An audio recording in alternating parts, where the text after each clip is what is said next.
என்ன பண்றதுனே தெரியலையே. ஐயா ஐயா சொல்லியா கிங்காங்க பாத்தீங்களா? என்ன என்கிட்ட ஒண்ணு நக்கல் பண்ற? நானே கிங்காங்க அண்ணே என்னண்ணே இப்படி ஆயிட்டீங்க? அதே கேக்குறேன். இந்த சோசியல் மீடியால ஒரு மேட்டர் ஒண்ணு போட்டுக்கிட்டு இருக்கு. மேட்டரா? ஆமா, அதை பார்த்ததுல இருந்து எனக்கு வந்து ரொம்ப ஃபீலிங் ஆயிடுச்சியா. ஐயோ எனக்கும் சொல்லுங்க. என்னையா இப்ப என்ன வந்து கேஸ் சிலிண்டர்லாம் இப்ப கிடைக்காதான், பெட்ரோலு டீசல் எல்லாம் விலை ஏத்திட்டாங்களா, இன்னும் போ போ போ வேற மாதிரி கொரோனா டைப்ல வந்துருமா. ஐயோ அது நினைச்சு ராத்திரி பூரா இந்த கவலையில உட்காந்துனா வாங்கி பாக்குற இப்படி ஆயிட்டேன்.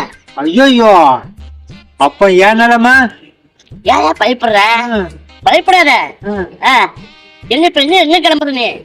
நான் நம்ம ஏரியா சாலி கிராமத்துல போய் என்ன கிணறு நோண்டுறேண்ணா.